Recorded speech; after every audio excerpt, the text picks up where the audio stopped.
అంతా ఏంటంటే స్మార్ట్మైన అయిపోయింది. బ్రౌన్ రైస్ చాలా డేస్ అయింది కదా, ఒక కుకింగ్ వీడియో చేద్దామని అన్నీ అయితే ప్రిపేర్ చేసుకున్నాను. ఈలోపు పార్లర్ కూడా ఉంది కదా మంది, సో అక్కడికి వెళ్ళి వచ్చేటప్పటికి ఇప్పుడు టైం ఎంత అయింది నాన్న? 12:30 అయింది. ఇప్పుడు కుకింగ్ అయితే స్టార్ట్ చేయాలి. అంటే రెసిపీస్ అన్నీ అయిపోయినాయి, జస్ట్ ఒక్కటే ఉందన్నమాట. ఒక సింపుల్ రెసిపీ అంటే క్యాబేజీ పచ్చడి చేద్దాం అనుకుంటున్నాను. యూజువల్గా క్యాబేజ్ అనేటప్పటికే అందరూ కూడా వెనక్కి వెళ్తూ ఉంటారు కదా. ఈ పచ్చడి అయితే మాత్రం చాలా టేస్టీగా ఉంటుంది. ఇప్పుడు ప్రిపరేషన్ అయితే చూద్దాం. యాజ్ ఇట్ ఈస్ మనం కొబ్బరి పచ్చడి ఏ విధంగా చేసుకుంటే ఏ టేస్ట్ ఉంటుందో అలా ఉంటుందన్నమాట. ప్రిపరేషన్ అయితే చూద్దాం. నేను వచ్చేసి బ్రౌన్ రైస్లోకి అయితే దిగిపోయాను. Come let's get into kitchen.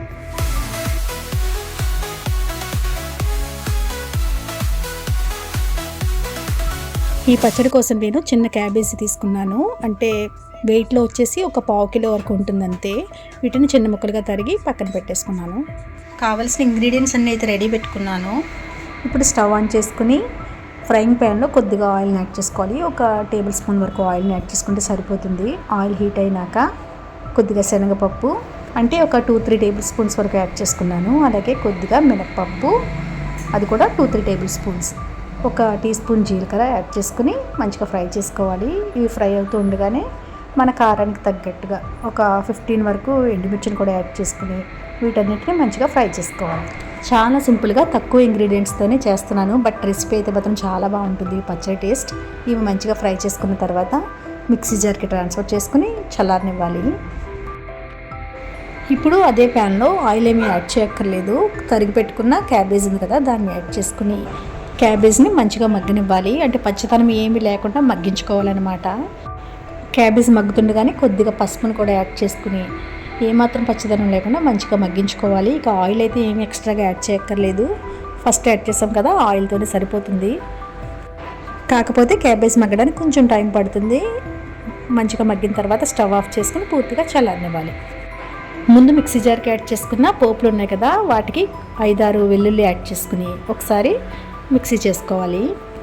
ఈ విధంగా కొద్దిగా మిక్సీ చేసుకున్న తర్వాత ఇప్పుడు మగ్గించుకున్న క్యాబేజ్ ఉంది కదా, అది పూర్తిగా చల్లారిన తర్వాత ఈ మిక్సీ జార్కి యాడ్ చేసేసుకోవాలి.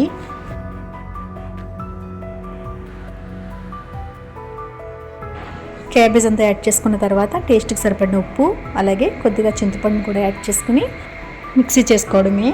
పచ్చడి అనేది ఈ విధంగా మిక్సీ చేసుకున్న తర్వాత ఒక బౌల్కి ట్రాన్స్ఫర్ చేసేసుకుంటున్నాను.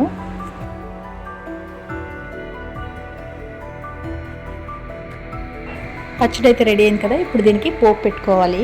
ఇప్పుడు అదే ప్యాన్లో కొద్దిగా ఆయిల్ని యాడ్ చేసుకుని ఆయిల్ హీట్ అయిన తర్వాత పోపు దినుసులు శనగపప్పు, మినపప్పు, ఆవాలు, జీలకర్ర, ఎండుమిర్చి, కరివేపాకు యాడ్ చేసుకుని పోపులు మంచిగా ఫ్రై చేసుకున్న తర్వాత ఈ పచ్చడికి ట్రాన్స్ఫర్ చేసుకోవడమే.